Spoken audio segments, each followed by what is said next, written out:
You are now tuned in to the Windy City Benders podcast. This is WCBP.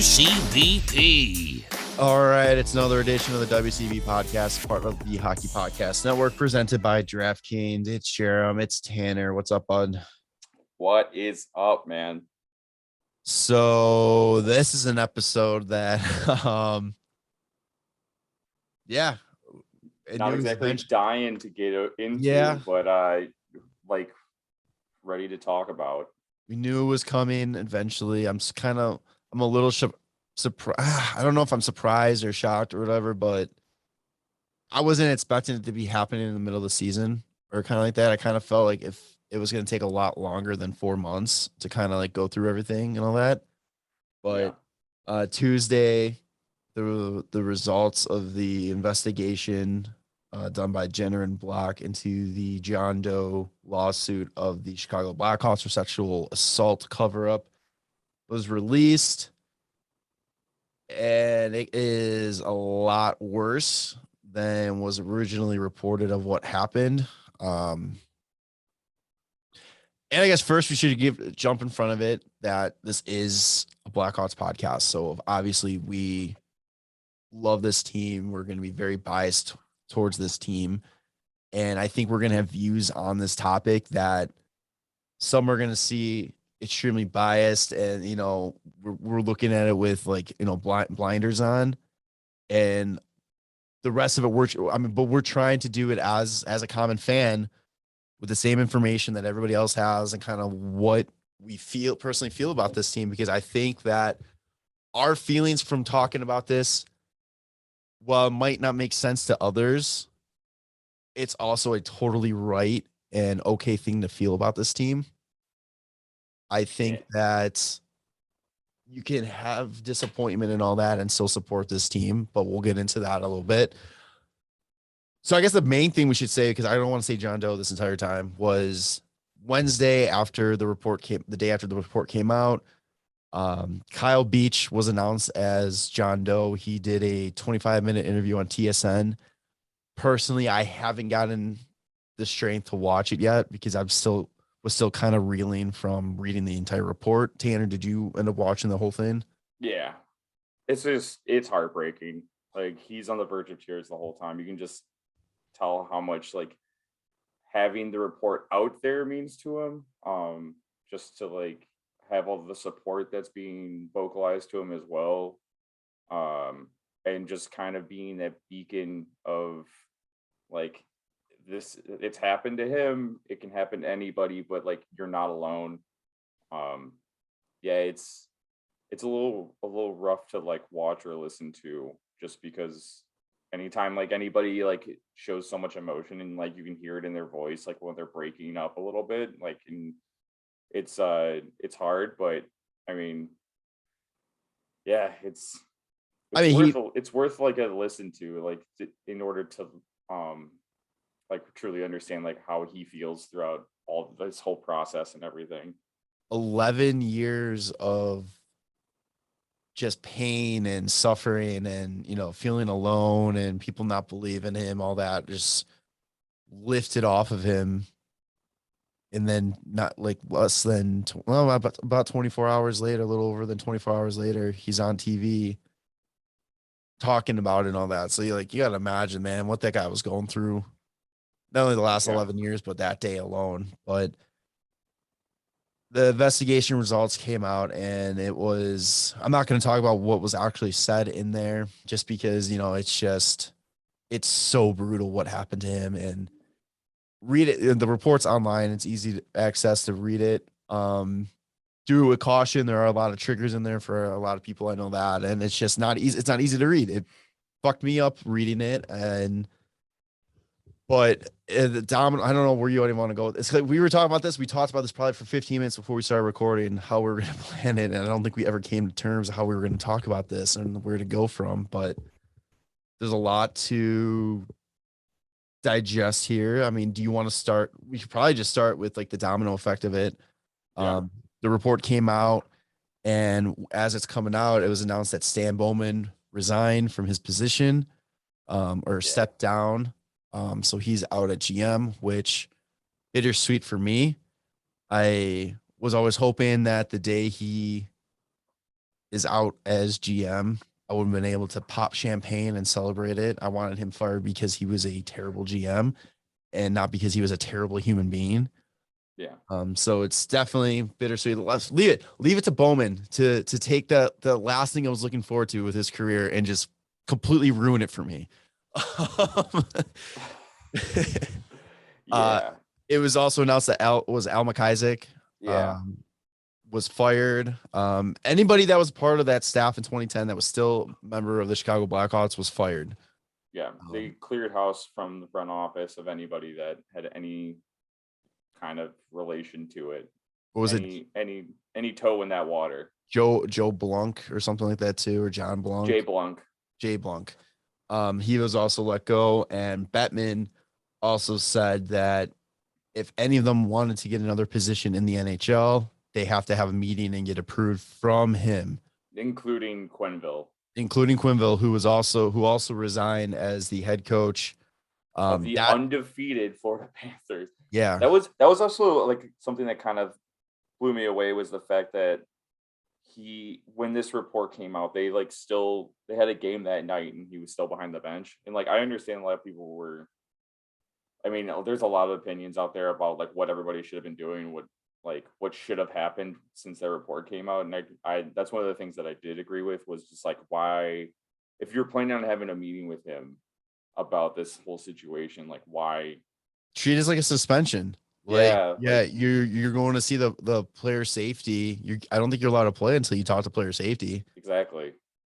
But it wasn't the day of the report. It was literally the hour after Kyle gave his interview. Yeah, that's right. It was the day after, wasn't it? Yeah, so so he had a whole day to come to the decision not to coach. Then the Kyle's interview came out and he still decided to coach. And that was not good. No. Then Kevin Shovel day off, whatever. He had his meeting with NHL with Gary Bettman and all that, and they decided that he wasn't going to face any discipline, which again, you knew the second that came out that wasn't going to go over well. Yeah, people.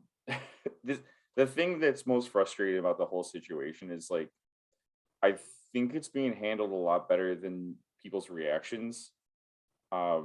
Just because everybody wants blood, everybody wants everyone to bleed, like, and I don't understand the mentality of like, oh, if you ever heard about it before now, like, you deserve to just have your entire life ruined too. And I don't get it. And people are pissed about the shovel day off not being punished, but it's they because of the mention that he was in a meeting with Quenneville and Bowman and like other executives, John McDonough. Yeah. And the fact that he didn't face punishment, when the people that were in the meeting go, oh, we didn't even remember him being there. He's the lowest ranking member in the meeting. He literally can do nothing about the situation at hand. Didn't even get all the information about it either. Was just basically there as like a fly on the wall. Yeah. And was told that it would be handled.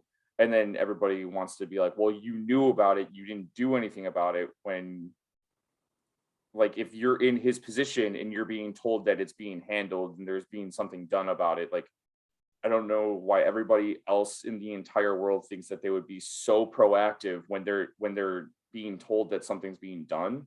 Like, I don't get it.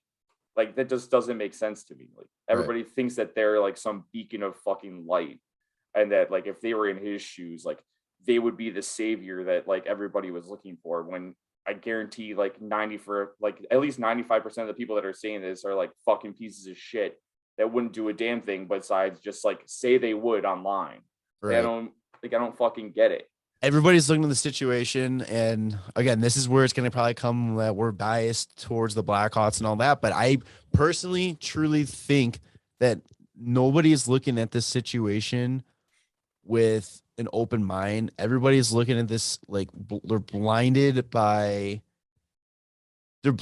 hate and anger and all that kind of stuff. And they're, like you said, they're just, I want to say they're virtue signaling or they're doing all this, but I don't, oh man, it's so hard because I'm trying so hard not to misspeak here Yeah. and make it sound like I'm making anything less of the situation. I think that everybody is too, dude, I feel like I'm gonna put my foot in my fucking mouth right now. I mean, I'll say like what I think. It's just, Okay.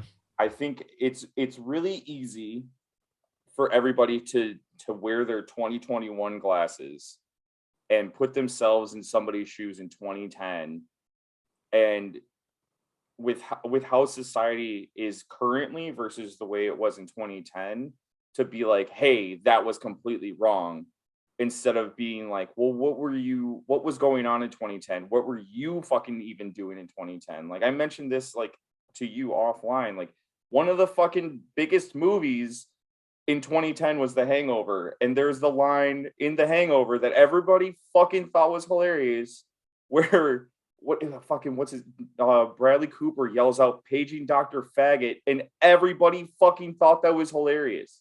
And we clearly know that's not fucking funny now. Yeah. But it's just like, it's easy to be like, oh, like that would never should have happened. That's not funny to say that now versus like in 2010 when everybody's just giggling their fucking ass off. And to piggyback off what you're saying right there, just to make it clear, this isn't talking about, oh, it was okay what Brad Aldrich did in 2010. No, it is strictly saying that it's easy to say what Toews should have done, what Kane should have done, what all these players should have done back then now versus what was actually done. And again, another very extremely frustrating thing about this is, besides what was in the initial report, no player was named as knowing, no player was named as, there was no players that were mentioned that had an idea of this was happening, that tried to say something, that didn't say something, all this kind of stuff. All this anger and stuff that's directed at the player, like the current players and everybody in the organization, it's all speculation. It's all speculation on who would have known this, who would have, how could you have not known this? Nobody that was, unless you were part of that organization back in 2010, you have no right to say who knew what and what didn't know what, and what they didn't know.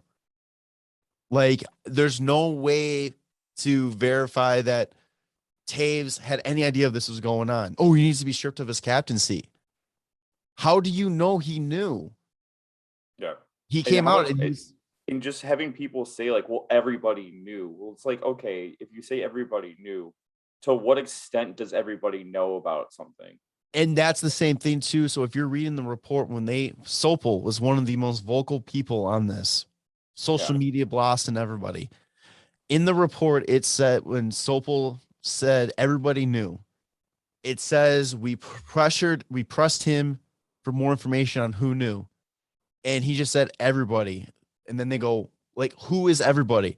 Yeah. I don't know, man. Everybody.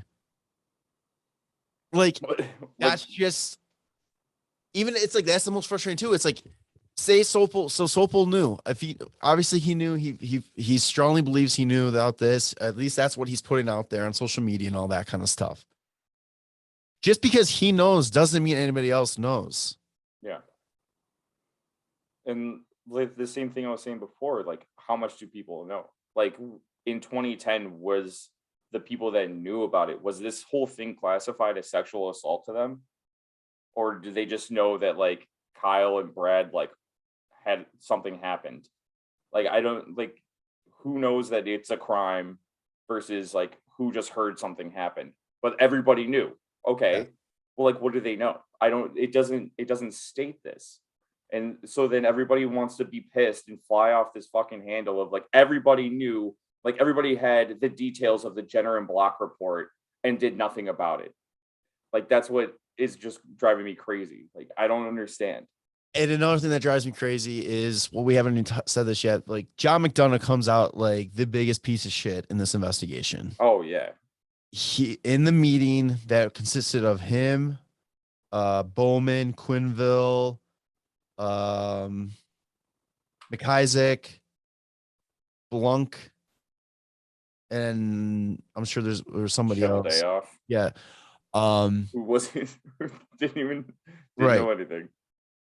So those were the people in the meeting, and it was being suggested. And then there were reports. Stan Bowman was saying that Quinville and McDonough both had the opinion of, where the team is at right now, it's hard to get to. So we have to focus on that. And when it was brought up again that something needs to be done, McDonough said that he's going to handle it. Yeah. Any other position in your life, career, or, just anything you do, if you say something to somebody and it goes to the top of the top and they say they're going to handle it. Right. And you're in a Stanley Cup final, you're going to just be like, okay, the people that need to handle it are going to handle it. I'm going to go focus and do what I have to do. Yeah. Wouldn't you assume that like they would perform like an investigation and then you find out 3 weeks later after you like won the cup that like that video coach is no longer with the team? Wouldn't you already assume that like they handled it? Like they did something about it and now he's removed from the team. Yeah. Like, and then how much do you get to know about like the situation and how it was handled besides just knowing that he's no longer there? The biggest fuck up too on there is that when it was brought to John McDonough, instead of waiting the 3 weeks that he did, it was May 23rd was when they had that meeting. That was the day they clinched the spot in the Stanley Cup final when they swept San Jose. John McDonough didn't go to HR until June 16th, I believe it was. Like, you would think that you hear something like this and the coach did something like this, you would go to HR and you would remove the coach. Right. That's the only, like, that right there is terrible. Like, there should have been, maybe they should have pressed like when 2 weeks go by and hey, he's still here. What's going on? Did you handle it? Right. But then you can also look at this like saying like the assumption of, okay, well, if he's still here, they know all the information. Maybe they found something that we don't know and they're not saying it to us because the Stanley Cup and all that. It's just there's so much unknown out there. But with that being said though, it's like McDonough's fucked up big time. The only other person you can really say fucked up even more than McDonough is Bowman, because he would be, I think, second in charge there. Yeah. He should have been following up, or he should have been pulling Aldrich off that team. Well, yeah, I mean, and just like following up with like Kyle Beach and as well, like seeing how he's doing, like that doesn't it's insane that they even just like the mental skills coach that pointed fingers at Kyle and made him feel like it was his own fault. Like Yeah. he was failed by so many people that were in the front office at that point. It's just crazy to me. Paul Vincent was the only guy that did the right thing and came out for Kyle. Yeah, isn't he like blackballed from the hockey now too, Paul Vincent, or did he just have enough and retire? Oh, I don't even know. Oh, but it's just, oh man. Yeah. And then also the NHLPA just failed him as well. Like it was just so many layers of just where it could have been fixed and it never was. It just shows the fucking problem with hockey culture. Like, I love this sport. I care about it so much, but I think Taylor Hall has said in an interview when they were asking about it, and he even said that he goes, it's the old boys club. Like, Yeah. this needs to change. Like, they need to realize that this isn't the 60s or the 70s anymore. Like, this shit, mental health is a serious thing now, and you can't be putting your players in situations like this where they have to fear for speaking up or worrying about their career. Like, there should be no question about it that the players should have been taken seriously from the get-go. Yeah. And this should have been handled. And again, that is with 2021 glasses on. Right. And I think now what you're going to be seeing too is that Kyle Beach gave voice to a lot of people that probably felt like they didn't have a voice. And I would not be shocked in every sport, all 4 major sports, you're going to start seeing more people coming forward with experiences that happen to them working for these organizations. I honestly would hope that doesn't happen, because I hope it's not the actual situation that's going on, but I could see it, just because like anybody in a position of power anywhere. Because you hear like, stories, it's you hear possible. stories about like junior hockey and Yeah. all that coming up and like look at it's a different I mean, just said a different sport, but like the USA women's gymnastics team. Like Yeah. it's I mean, just they're the I more think people there's that gonna be a come lot out more. with stuff like this, like the more we can oust all the shitty people away from the fucking these communities, and like make them so much better. It sucks. Like it sucks that like people do this shit and like really fuck with people's heads and really can ruin their careers or their lives in general. But I mean, it's great that Kyle spoke up, because him being like almost kind of like a face to this makes it very human, and it makes it like, I think people feel safer being able to tell their story now too.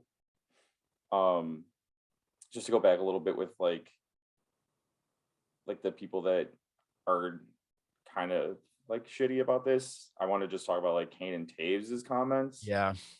Like how tone deaf they fucking were Oh yeah. is just crazy to me. And I mean, I don't even know how to like even say anything about it. Like I think they just like what they just said is just stupid and It was poorly timed for sure. But like Dave's definitely let me down yeah, on that. I think that what's tough for his situation with it was he went immediately off the ice to the Zoom call for the press conference afterwards. yeah, So he had probably the emotions of the game. And I'm not saying this to like make an excuse for him. right, He has a little bit more of a reason. Like if he had an excuse in a way for saying something like so shitty, is he was probably going a million miles per hour, probably was knew those questions were coming, but probably didn't put much thought into have much time to put thought into it because they just got done with losing another game. yeah. Um, it was terrible to even bring up Bowman in that situation. And It was a weird like it was such a hockey fucking answer of like pucks on net. Where yeah, it's just like like are you paying attention to what's going on? Just because somebody did something shitty in the way you know them, you don't they immediately go, oh, they're a good person. It's like you this is it's not you should tell us like hey like I like if you put more into it and was like like over the last 10 years Bowman has done a lot of really good things for me and helped to advance my career and like and give us championships, but this is a shitty fucking thing that's happened and like never should have I been don't a even thing. think you But like say that. I don't I even think don't yeah like you shouldn't have even brought him up. I just Jackie Redmond from NHL Network said it best. She's like, Taves, you missed the mark on this so bad. She goes, yeah it's not what Stan Bowman did for you right for your career. It's what he didn't do for Kyle. yeah And she's like, cool. And she gives like, yeah, you can give him a pass from when he was a 22-year-old kid, but he's a 32-year-old man now. right. And It should was almost know. like he gave an answer like Bowman was fired out of nowhere and not due to the Yeah. circumstances of like the investigation. He was Where like, it's like, oh, Bowman stepped down from like the organization. It's like, oh well, he's a he's a good person, but the team's not doing too well, so we need some change. But it's like that's not the reason why he was removed.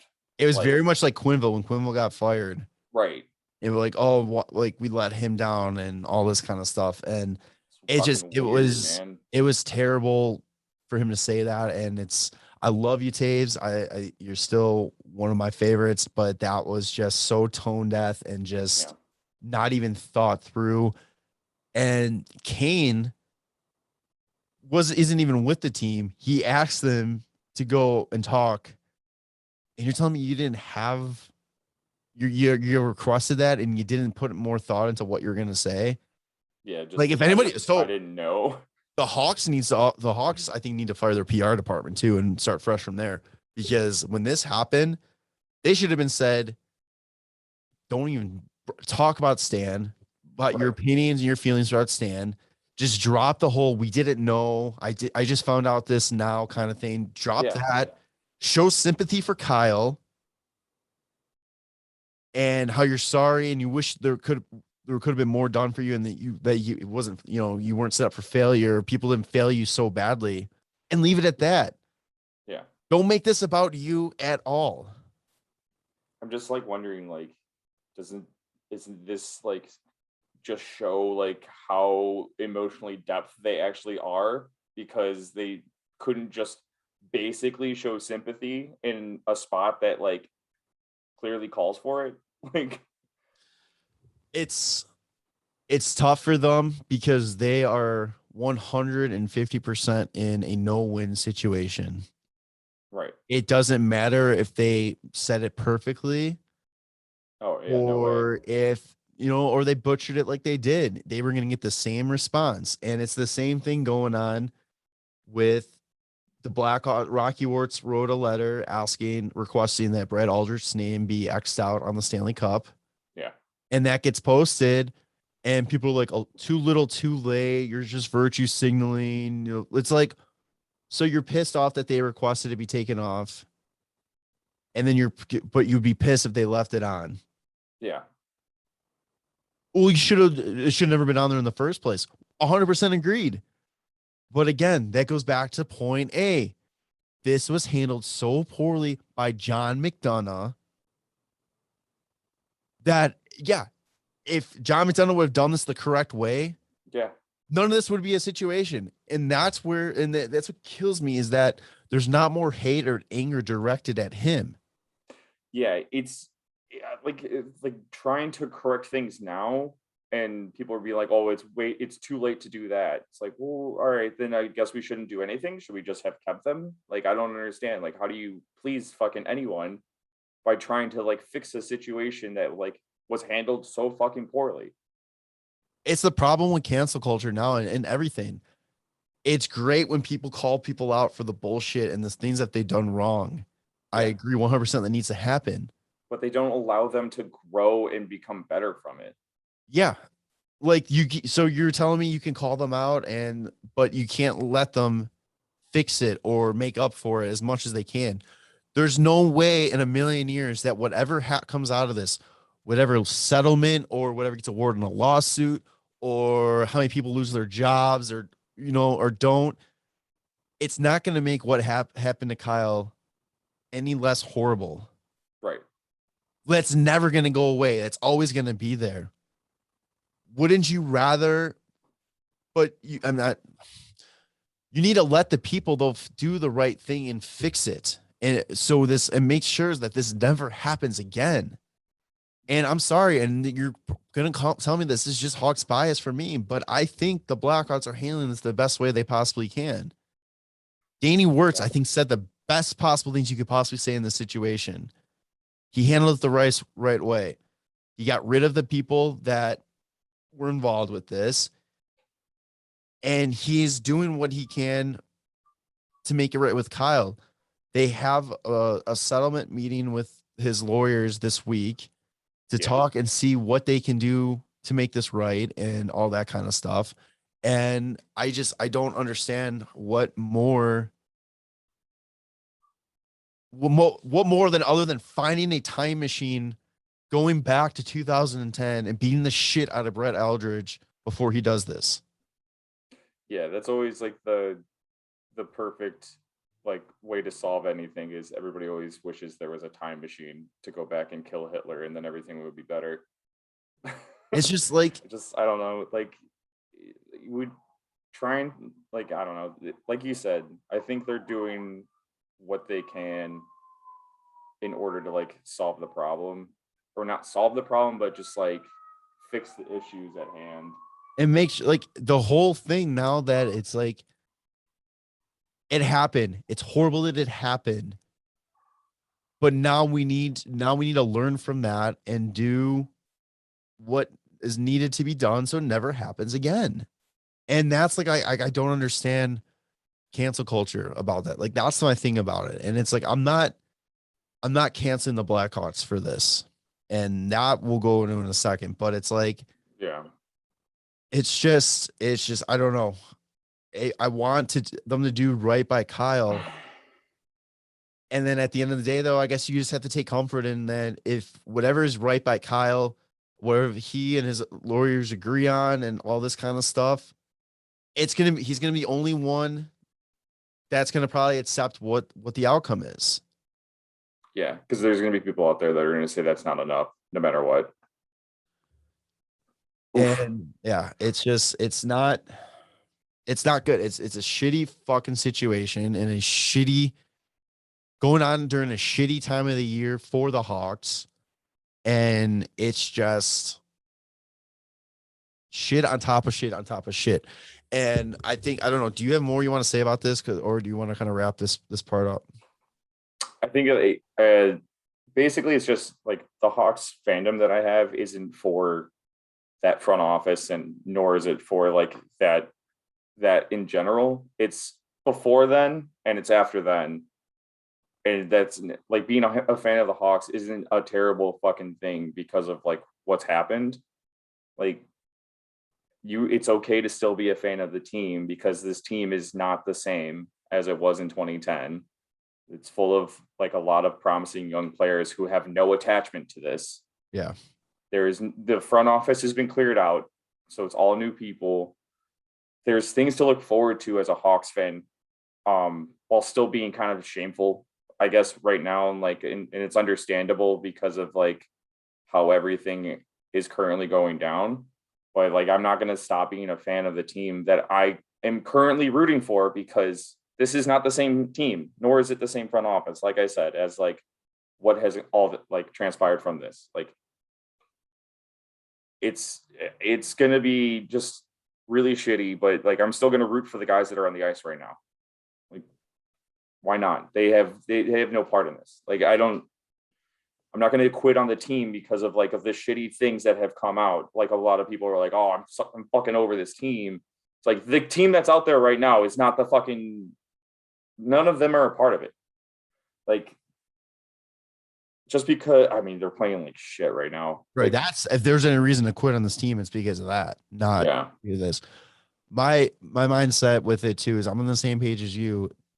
I'm not going to let the actions of one man and the lack of action from the group of 5 guys change how I feel about this team. I'm fucking disappointed.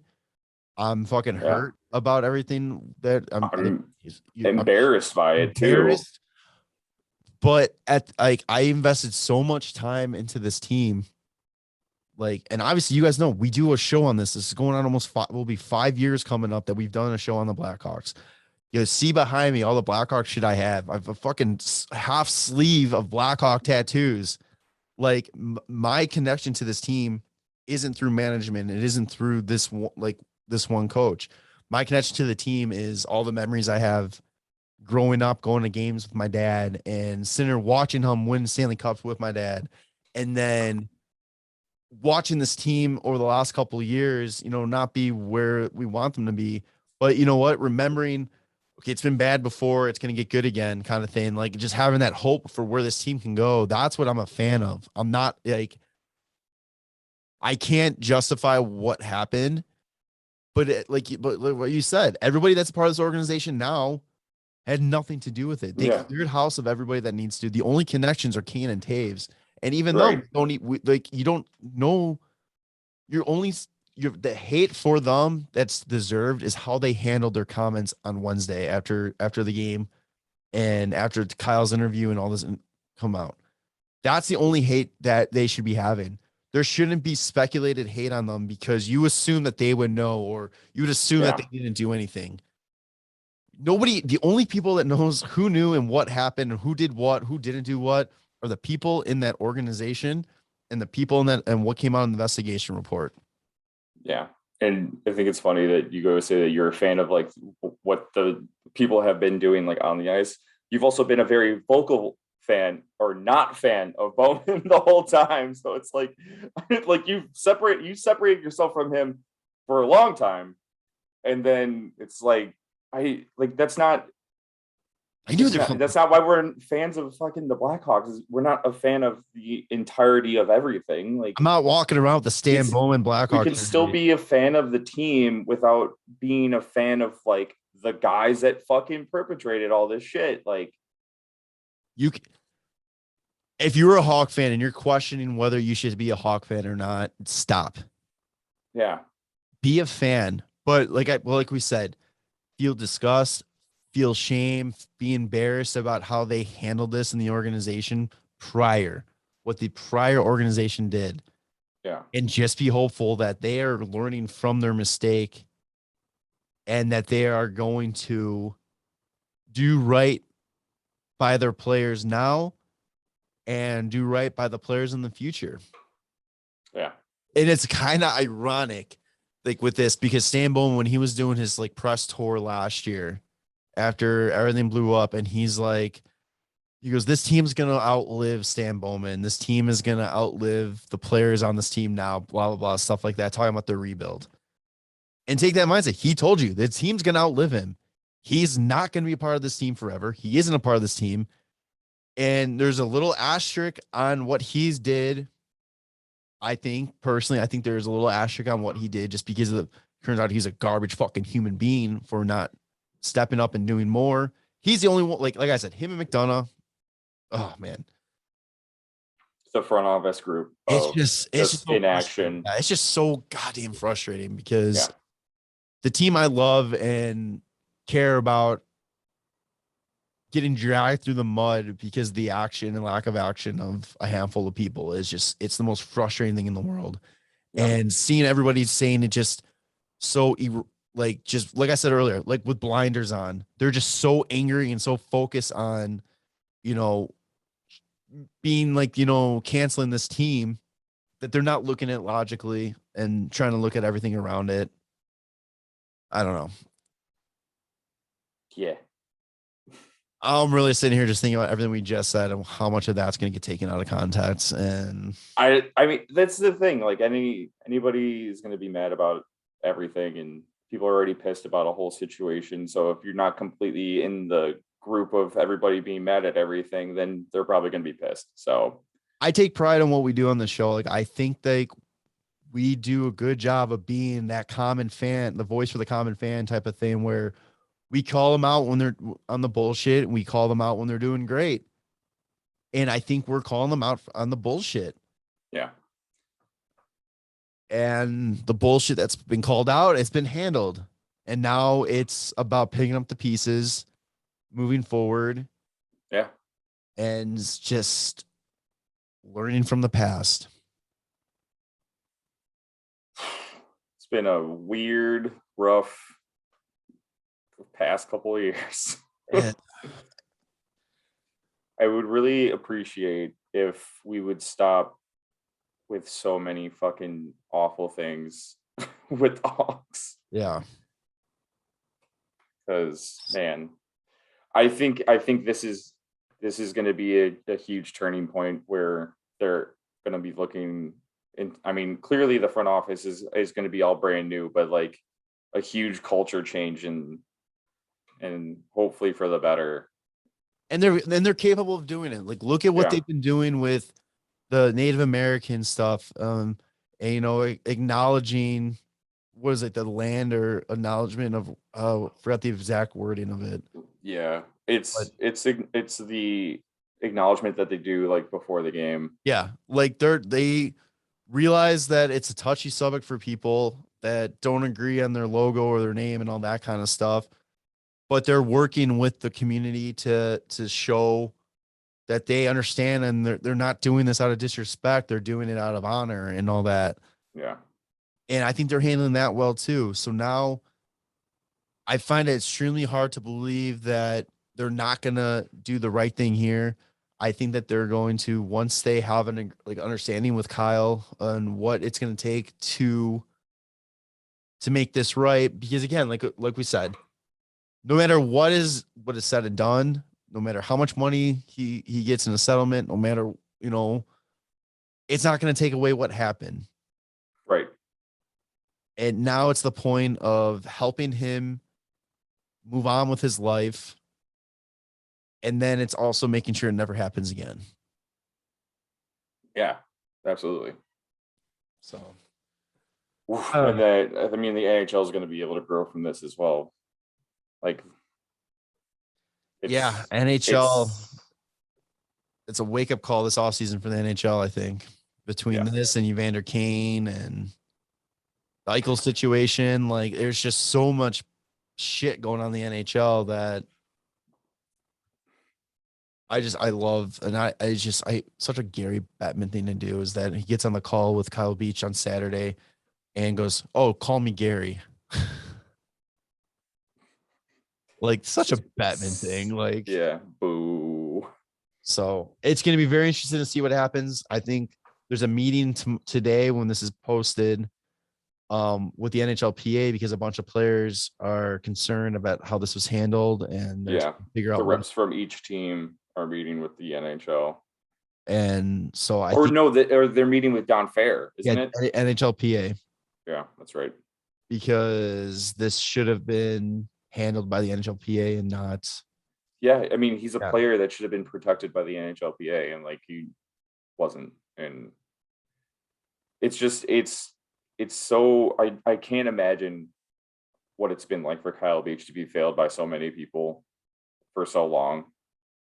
Because I was always so excited when he got drafted for him to be like the line mate of Kane and Toews, and just like I feel awful for just being like, man, what a bust the whole time without even knowing like what was going on behind the scenes, And that's another thing too. Like, you saw people posting like articles about him around the time this was happening. Oh, he's a bust. Oh, yeah. How that affects somebody mentally as well. Like, how proving draft position doesn't translate to, success in the NHL and all that. And then the other thing too, that I kind of laugh at the virtue signaling of some people is that all these media personalities that are talking about how courageous and how brave he is are some of the same ones that ignored this, that didn't take the time, saw the smoke about this possibly being an issue, and they didn't report on it. Like, it's, I don't know. Everybody failed Kyle. Everybody failed him. Yeah. And hopefully he can someday find peace with all this. And like I said, it's always going to be an issue, but yeah, I mean, if like, this is just hypothetical, if the Hawks were to do anything to like bring him back, I don't even, is that even a thing that they should even try and do to make it up to him? Like, I don't know. I mean, not even like bring him back on like for the ice, but bring him back as like, or like the NHL bring him in as like an advocate for the voice of people that don't really like think they have a voice, or like, I think that would have to be an NHL move. I personally can't see him in the Blackhawks. I don't know if he could do anything with the Blackhawks again. I think it might be too much like a trigger for him. Right. But I think I can see him maybe getting involved with the NHL kind of like this. Kind of like he potentially could be like Robin Lehner. Robin Lehner speaking out for mental illness and all that kind of stuff. Kyle Beach can be an advocate for, sexual assaults and support and all that kind of stuff. Who knows? Yeah. But shitty situation, and wish nothing but the best for Kyle, and sorry that you were failed. Yeah. I mean, hopefully this helps a lot with him healing, and finding like some peace within himself, I guess, because like what a battle he's probably been fighting just mentally the longest time. Yeah. And I know it's not going to get better overnight. I know there's a lot of hurdles still to go through, and it's just got to get taken care of. I mean, they need to do right by him. They're in no position to to lowball him or twist his arm and all Oh, yeah. that kind of situation. So hopefully something comes out of it too, where Aldrich is held responsible or accountable for his actions. I know he already did 9 months in jail for John Doe too, the minor in Michigan. I mean, he needs to face it in Illinois too. Yeah. That's true. All right. Well, I mean, I don't know. You do have anything else of that, or No, I think that's good. all Should we right? talk about what's going on the Alex? Oh God, or lack thereof. Yeah. All right. So Blackhawks finish October 07-2. This past week, since we last recorded, they were 0-2-1. They finished the month with 17 goals for and 37 against. Nice little -20. That's good. We got to check them out against Toronto. Hawks actually got their first lead of the season in the first period. With a nice Kirby Doc. How do you do a Kirby Doc there? Oh yeah. And that was on the power play. It was great. We were at the game with a couple buddies, and they got on the power play. I was like, "Give me Kirby Doc on the power play right now!" And then went out there and scored a goal. And I was like, "I'm a genius." It's not hard when you have such a skilled player. Yeah. And then Brinksy Cat. Seth Jones finds Brinksy Cat just behind the Toronto defense and gets a nice little goal as well. And 2 more assists for Seth Jones. He's up to 7 on the year, leading the team in points. How are you now? yeah, And it sucked because it was the best game they played all year, and Toronto just fucking first out. Tavares had an absolutely filthy backhand. yeah. At a 2-1. And then of course Camp, of all the players on Toronto, Scores 1 goal last year, and then he decides to put one in against Chicago. Jack Campbell just decided to stand on his head after letting in the second goal. It was a fun game to be at. It was so much back and forth, and I mean, just watching Austin Matthews live, it's kind of scary. Just anytime he had the puck, I was just like, oh God. Every time, I was just watching, how do they not have 100% on the power play with that first unit? Yeah. Tavares, Matthews, Nylander, Marner, and Riley. Get the fuck out of here. Crazy. Yeah, then they go to OT and can't finish it out. Still gets a point.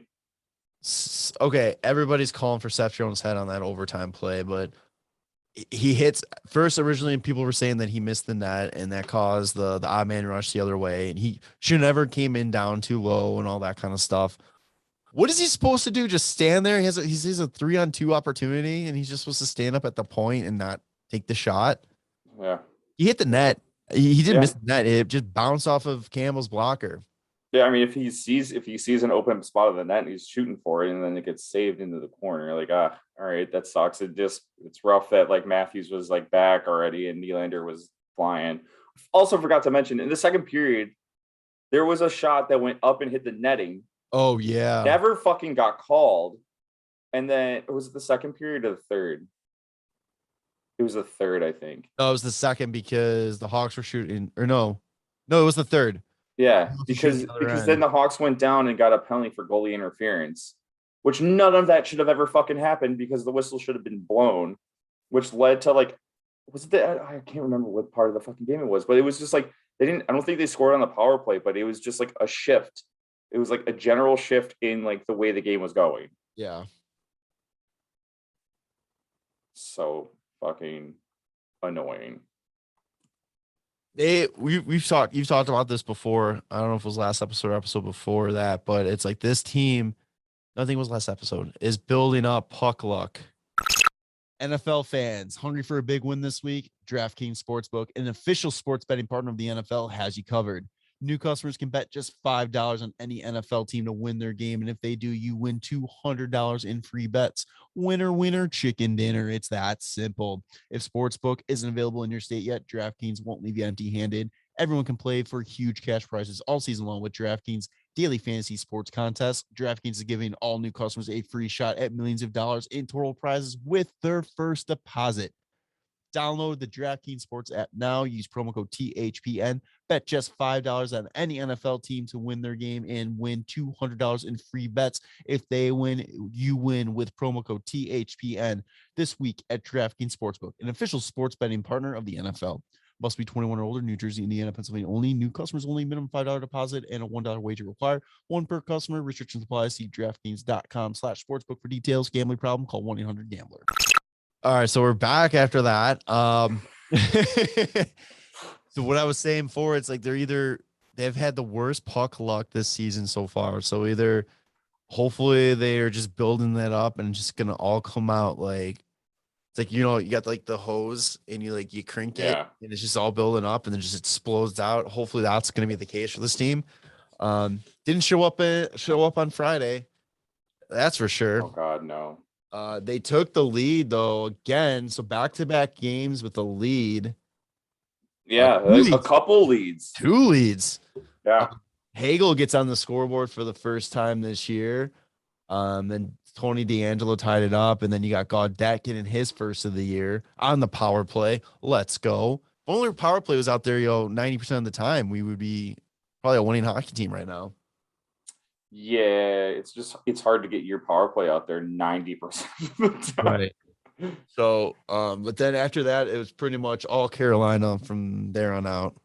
Yeah, I mean, Carolina's so good. Like they were clearly just like such a faster team, but also, like you said, with the puck luck, there's just these bounces that are just so bad.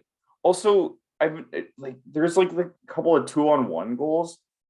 And I don't know what it is that everybody started to try and play just the passing lane instead of like just taking the shooter. Because if you don't stop the pass, it's literally just a 2-on-0 and you're just a pylon. Just go take the fucking shooter. Let the goalie handle the passer. Like, stop staying like right in the middle. Yeah. I don't know why they're doing this all the time. The passes are getting through. And then the goalie's having to slide all the way across. And it happened with the Kakaniemi goal. It happened with the Tony DeAngelo goal. It's just like, just fucking take the guy that does not have the puck out of the play. You stay with him. Let the goalie take a fucking breakaway. He's not going to have to slide across on a fucking, like, either a 1T or a guy that has a wide open net. Like, I don't fucking get it. When did they stop doing this? It's just insane. Then there's the goal that happens, like, I don't know, across the goal line that goes off of McCabe's stick and goes like far side. Like it's just so fucking bad with these bounces and then so dumb with the way the defense is like working out. I don't get it. It's just so fucking frustrating. Yeah, it's bad.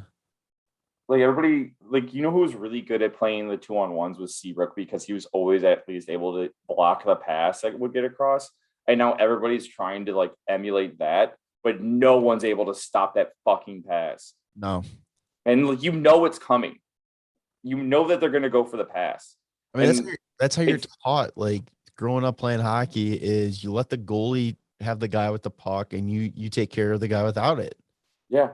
And it's so much easier when you eliminate the option of what could possibly happen as well. If the goalie knows that the only thing that this guy can do is shoot, all he has to do is focus on the fucking shooter.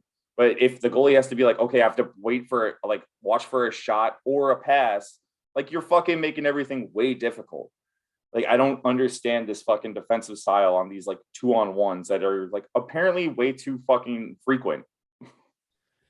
Yeah, and that's gonna go into what we'll probably talk about after we talk about the Blues game really quick. But then Saturday, so back-to-back games. Yesterday they had their first game against St. Louis in St. Louis. Fleury kind of played more like Fleury. Yeah. Makes 36 out of 37. Fucking 1-0. I only get to watch like the highlights recently, but like watching the highlights, it's literally just Fleury making saves the whole time. Except for the one that was just wild to me, that he went out to play the puck and then just backhanded it to like the second like forechecker.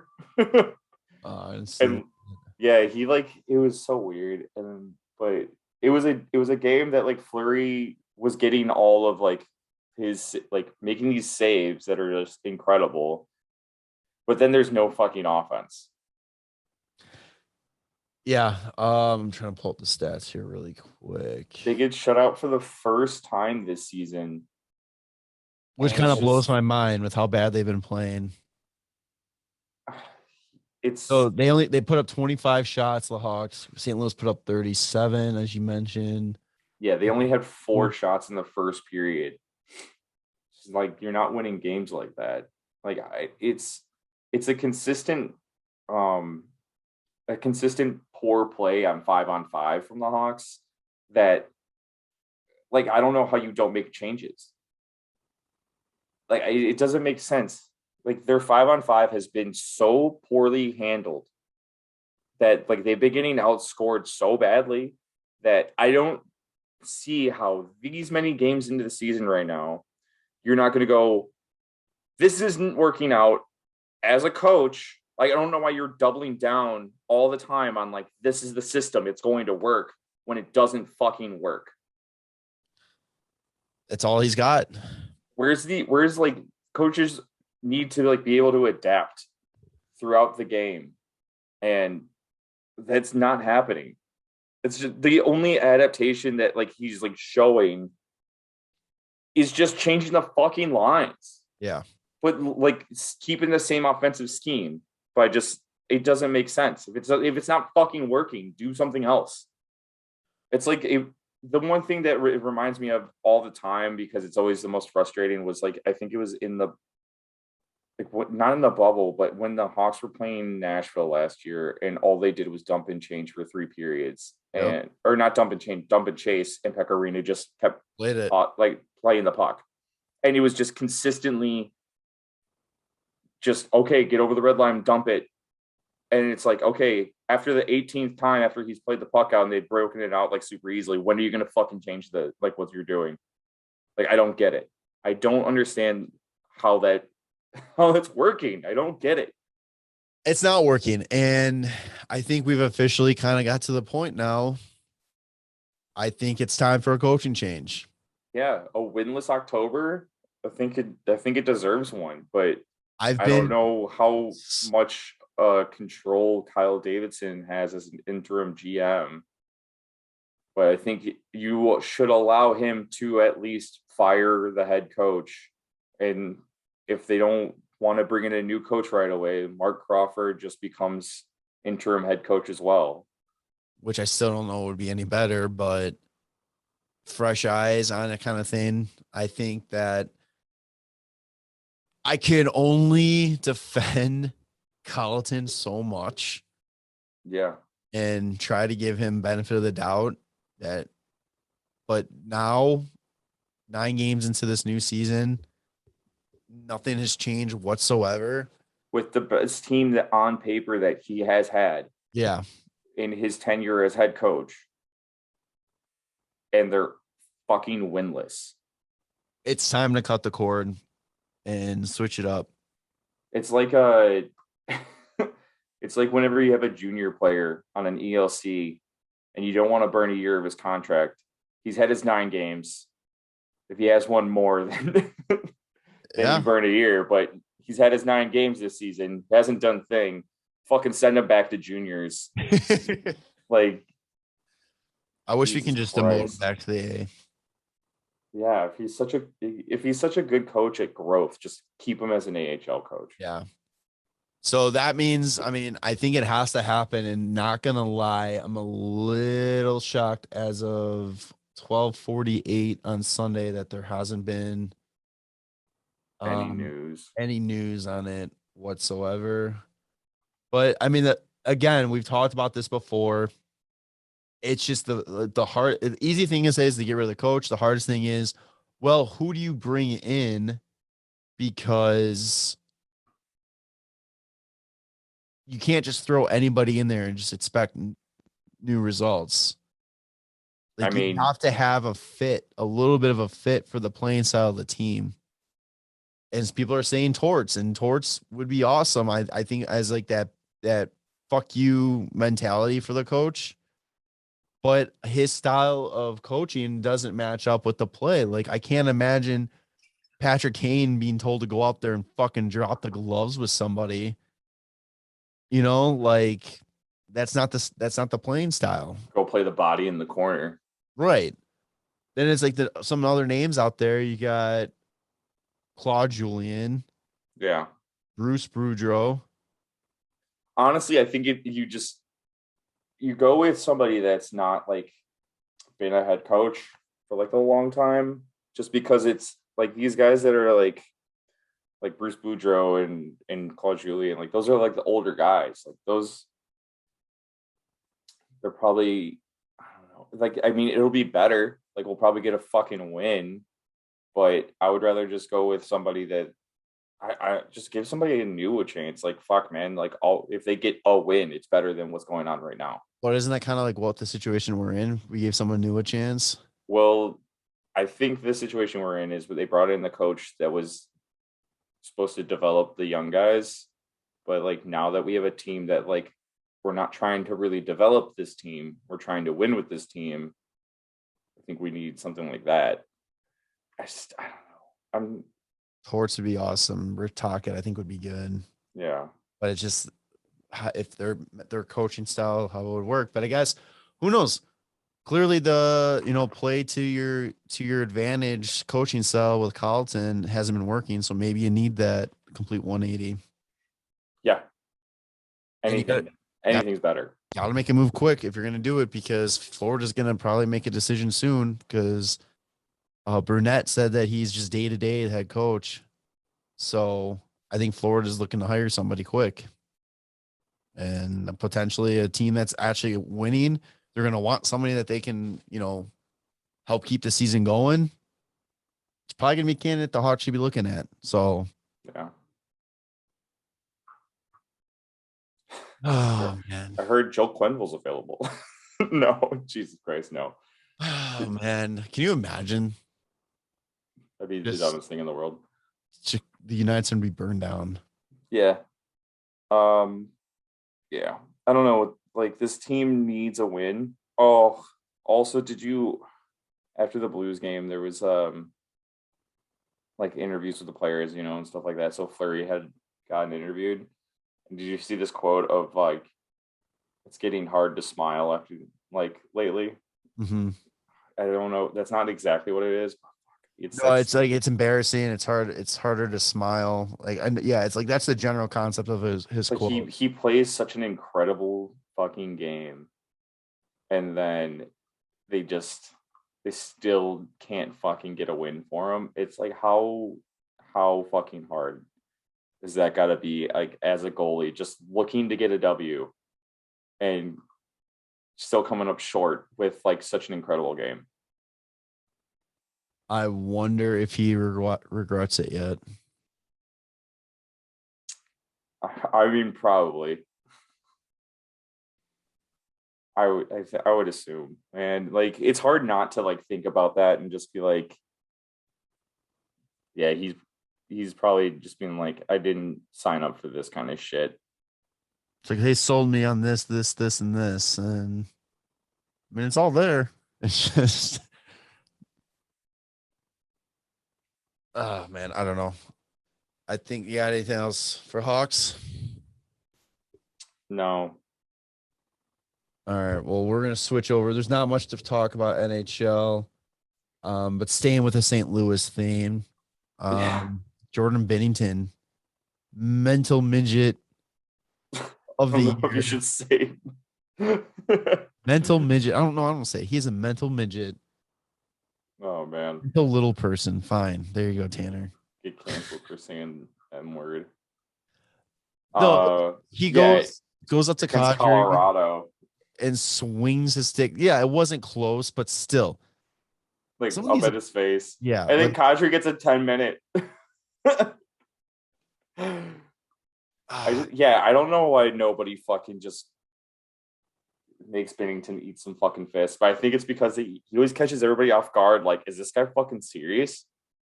Like, what? Carlson and Carlson and Kadri. And wasn't Bishop too? Or No, Dubnik. Dubnik.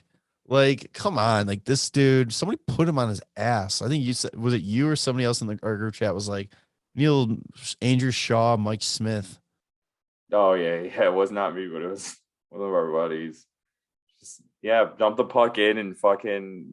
I don't know. I'm not saying like, hey, you should run goalies, but like, if he fucking swings at you like all this dumb shit, He needs like, to be put in his place. just fucking punch him in the face, man. Like, it's also because I just fucking hate him. I hate him so much. He's fucking terrible. But of course, St. Louis. Of course, he gets this shutout against us too. Yeah.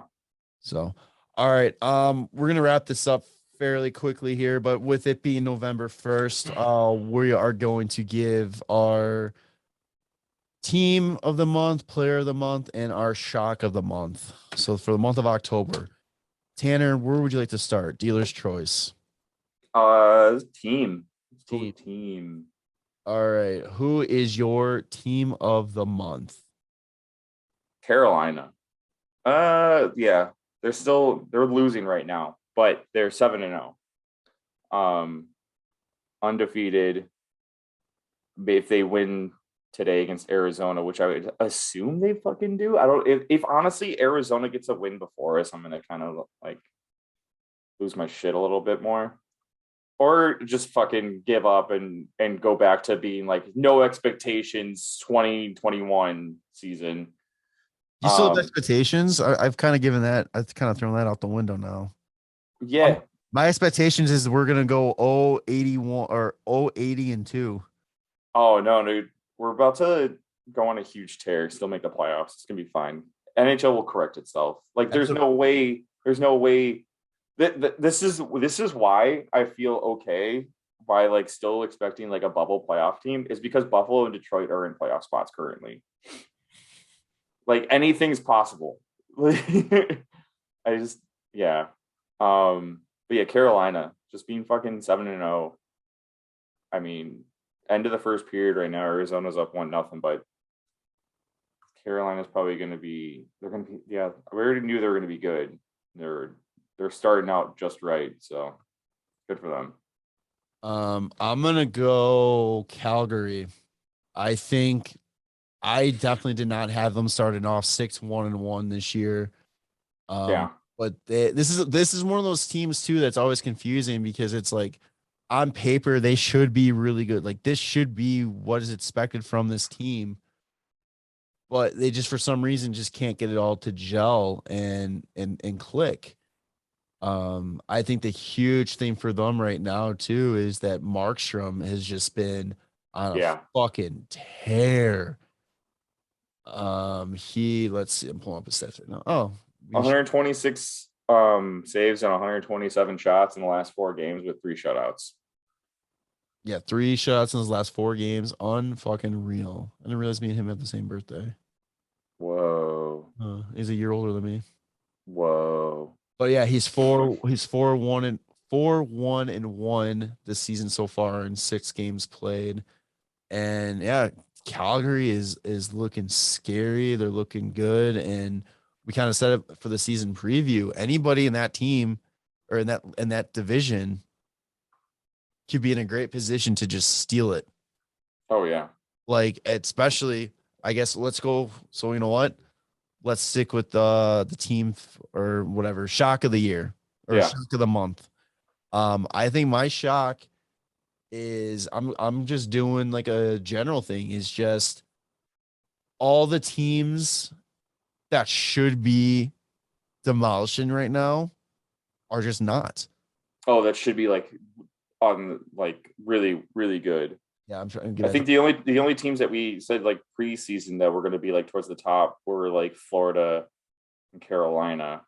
Like they're doing great, but like Vegas being 4-4. Colorado being 4-4. Yeah. Uh, Like be middle of the pack teams like Toronto, Tampa, being behind Buffalo and Detroit. I think my biggest surprise right now is San Jose. They're 5-3. They're doing pretty goddamn well. Fucking James Reimer has been playing great. Man, a lot of surprises this year. EK65 is playing like old EK65 too. Yeah. It's true. All right, and then the last thing here, World Skull Players of the Month for October. Alex Ovechkin. You bastard. Yeah. Man is just not slowing down ever. He's gonna break the goal record like way sooner than we thought. He's already at 9 goals in 8 games. I didn't realize he had a shorthanded goal this year already too. He's got 2 power play goals, a shorty, and then 6 even strength. Dude, he wants Gretzky so fucking bad. And it's funny to see that he's second in points in the league, 36 years old, does not give a shit. All right. I'm not taking the obvious one of Connor McDavid because he's expected to be doing good. Yeah. Only up by 1 point is just absolutely a disgrace. He should be like up by 40 points at this point. Well, what was it? He's got like 100 and in his last like 50, what is it? His last 50 games, he's got like 130 something points or something like that. Something like that. It's stupid. It's just silly. He's playing NHL 22 on rookie mode. Yeah, it's just video game numbers, and it's funny to see that because like when was the last time there was video game numbers being put up? It's like Mario Lemieux and like Wayne Gretzky. Yeah, like it's crazy. But I'm going with Kyle Connor. Yeah. Third in the league in points with 14, 7 goals, 7 assists.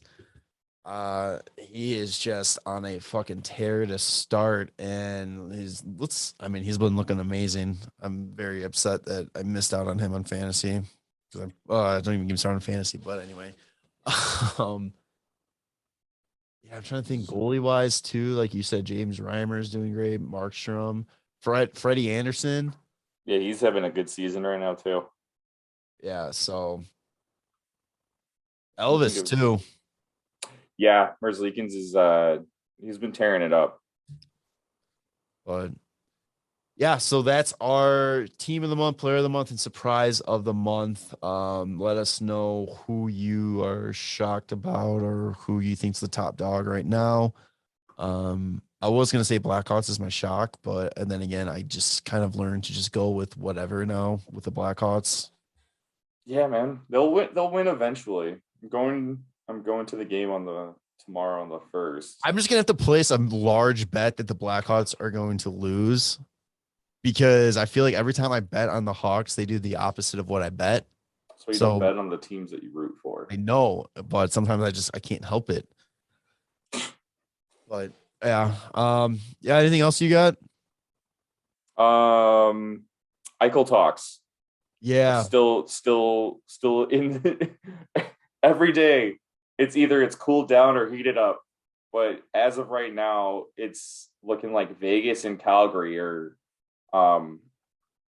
the remaining suitors. Which I'm glad it's not like St. Louis because I remember they were being part of it, and I was like, please don't go to St. Louis. I think this actually isn't a bad idea for Vegas. I think your season's not going the way it's supposed to be going. He's not going to be back right away. Well, the thing with Vegas this season not going the way it's supposed to be going is because they have a lot of injuries. Yeah, like Mark Stone has been out since like game 2. Same thing with Pacioretty. Yeah, and Tuck's been out this entire season so far. Right now they have on IR. They have Mark Stone, Zach Whitecloud, who just got a new deal, Nolan Patrick, and then on long-term injury reserve they have Pacioretty, Tuck, and some guy, some defenseman named Jake Bischoff. But yeah, like they're 2/3 of their first line is out, So that's never That's what I was a good saying. It's like, sign. you know what? Bring him in, bring Eichel in. Yeah. I can't imagine you're going to lose many guys from the NHL. I think it's going to end up being a prospect pick heavy type of trade. I don't think it also is going to be as big as everybody assumed because of the uncertainty on Eichel and his recovery and all that kind of stuff. So I think Buffalo's coming to terms about that. I could see honestly Tuck being a part of the deal. Like he's been out since the start of the season. Eichel's been out since the start of the season. Yeah. Tuck's 25. He's like, I think what Eichel's like 24. Where is oh yeah, at the bottom. I could see 25. Like that. He's 20, so they're both 25. Like that's like not a bad swap. Like I don't know that some prospects, a pick or two. He should be back theoretically right in time. They can Kucherov it. Yeah, Michael. Yeah. Yeah, we'll I mean, something that'd be crazy. He goes from wearing blue, white, and gold to black and gold. Fuck it, man. If Vegas gets Eichel and he gets back and he's healthy, and you know, like it's gonna be a steal what they get him for. Like it's not gonna be a whole like holy shit they gave up that much. It's gonna be like, oh, okay, I get it. And then I don't know how much people are gonna be overpaying at all. Like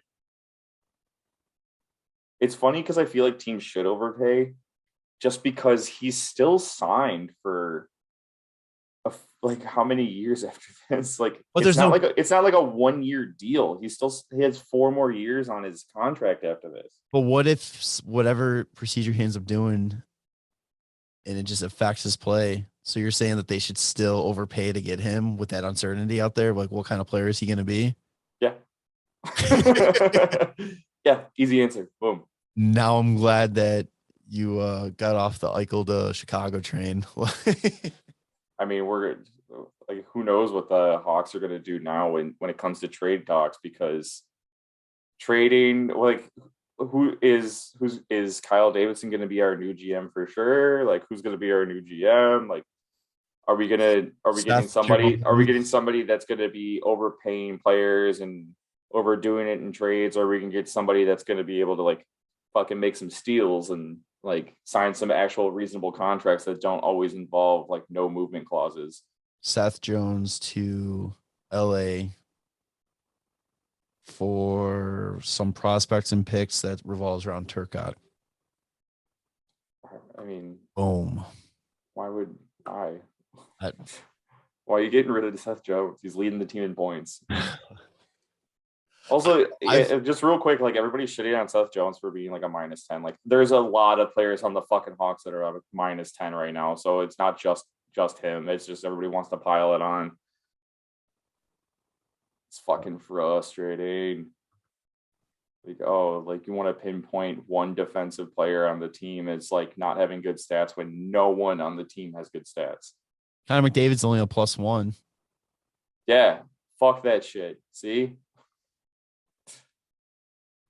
Trying to see who yeah, I mean plus-minus is the worst fucking stat in hockey. Yeah, sorry. Connor Murphy's a -11, but nobody's saying shit about that because he didn't get a new deal, or he did get a new contract this year, but it's just because Seth Jones makes more money.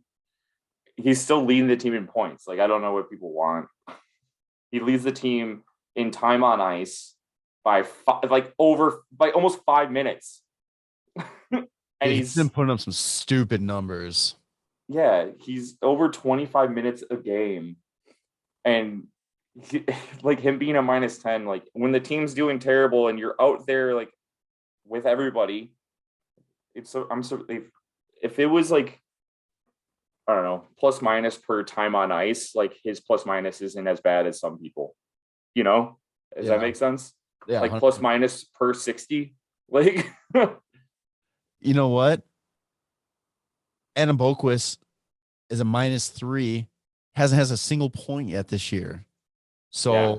So who won the trade? He won that trade. You know what I was thinking, just real quick before we go? If the Hawks do terrible this year, and I don't know. Like I don't expect them to be that much better next year if that's the case. I'd rather have the Hawks just give up the pick this year, and then there's supposed to be like I think the draft class for next year, not like this upcoming draft class, but the next one is the better one to be shit for. See, I keep hearing the opposite. Is it? It's just I know it's like Shane Wright's like the big deal this year, but I thought is Connor Bedard like the year after or no?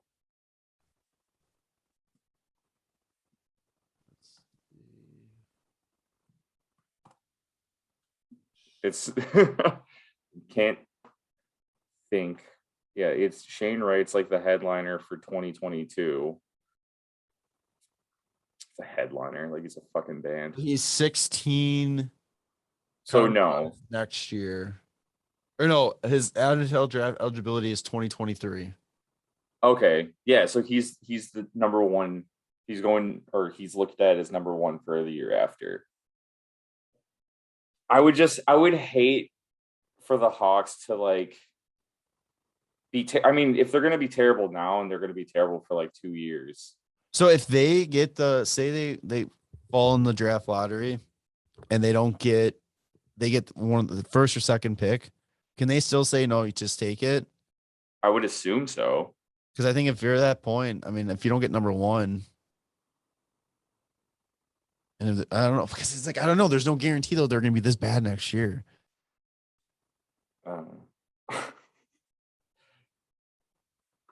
So that's all yeah. Right.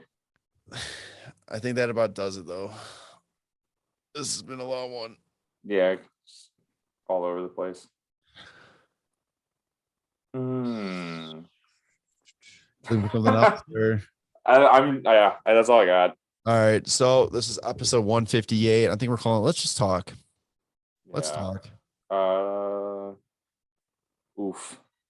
So yeah, make sure to subscribe to us on YouTube, follow us on Facebook, Spotify, social media at WCB Podcast, subscribe to the Hockey Podcast Network's YouTube, THPN, follow them on social media at HockeyPodNet. Make sure to buy our merch, leave reviews for us, all that good shit. Yeah, I think that's it. Just let's all be better. Yeah. Don't be shitty people. Just be better. Be better. All right. So for Jeremy and Tanner, we will see you on the next one. All right. Love you, boys. Bye.